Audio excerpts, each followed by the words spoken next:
Assalamu alaikum dear students. Today we are going to discuss about the economy of Jammu and Kashmir. This is the introductory part of this unit. In this introductory lecture we will discuss what is economy. तो dear students, इससे पहले हमने पढ़ा था origin of economics and what is economics. तो आज हम इसका दूसरा पढ़ने जा रहे हैं what is economy, यानी इकोनॉमी किसको कहते हैं. Dear students, economic activities in a particular area, particular area. तो पर्टिकुलर एरिया यहाँ पर जम्मू कश्मीर है, यह एक पर्टिकुलर एरिया है. ठीक है, यहाँ पर जितनी भी इकोनॉमिक एक्टिविटीज होती है, for example economic activities as production हो रही है किसी चीज की, ठीक है, चाहे वो प्राइमरी सेक्टर में हो रही हो या सेकेंडरी सेक्टर में हो रही हो या टेरिशरी सेक्टर के जरिए से कोई प्रोडक्शन हो रही है.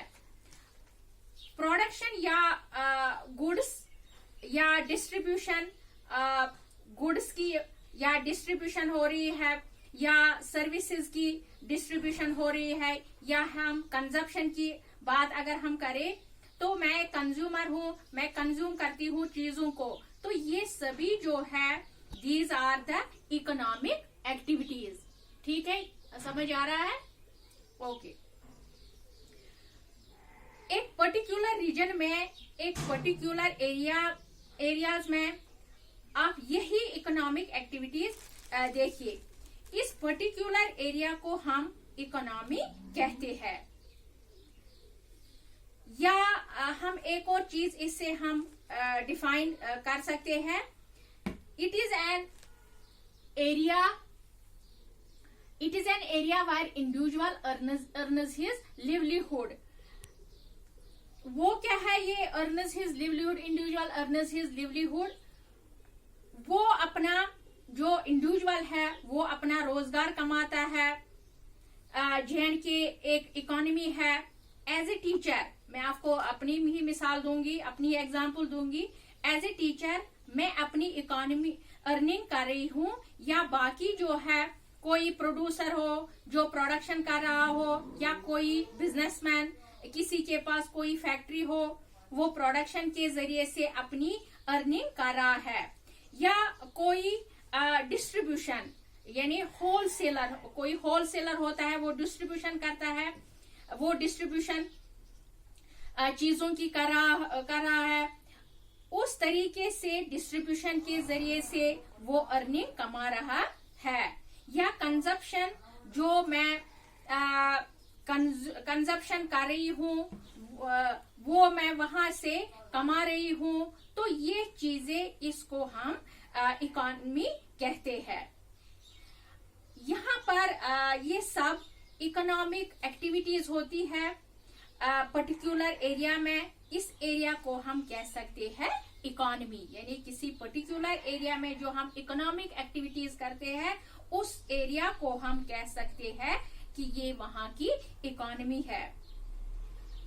वो एक स्टेट भी हो सकती है, वो एक कंट्री भी हो सकती है, वो पूरा वर्ल्ड भी हो सकता है. यानी अगर हम स्टेट की बात करें, अगर हम यूनियन टेरिटरी की बात करें, अगर हम किसी कंट्री की बात करें, अगर हम पूरे वर्ल्ड की बात करें, तो इकोनॉमिक एक्टिविटीज काफी पर्टिकुलर एरिया जो इकोनॉमिक एक्टिविटीज होती है किसी पर्टिकुलर एरिया में, उस एरिया को हम कह सकते हैं इकोनॉमी ऑफ दैट स्टेट और यूनियन टेरिटरी और कंट्री और वर्ल्ड. जैसे हम कहते हैं वर्ल्ड इकोनॉमी या जे.एंड.के इकोनॉमी, यह एक पर्टिकुलर एरिया जहां पर हम इकोनॉमिक एक्टिविटीज किस लेवल पर हो रही है, या प्रोडक्शन किस लेवल पर हो रही है, या डिस्ट्रीब्यूशन किस लेवल पर हो रही है, और कंजप्शन किस लेवल पर हो रही है. तो ये सारा जो है, चाहे प्रोडक्शन हो, चाहे डिस्ट्रीब्यूशन हो, चाहे कंजप्शन हो, ये सारी एक्टिविटीज जो है ये सारी आती है किसमें? Economy of that particular region, of that state, of that union territory, of that world. तो ये सारी एक्टिविटीज जो है ये सारी आती है किसमें, इसको हम कहते हैं इकोनॉमी। तो डियर स्टूडेंट्स, इसके साथ हमने ये जो हमारा ये पहला चैप्टर था अंडरस्टैंडिंग इंडियन इकोनॉमी या understanding Jammu and Kashmir economy, इससे हमारा ये टॉपिक ये कंप्लीट हुआ है। इंशाल्लाह हमारा अब नेक्स्ट चैप्टर जो है वो है एम्प्लॉयमेंट जनरेशन। तो कल हम पढ़ने जा रहे हैं एम्प्लॉयमेंट जनरेशन। Thank you.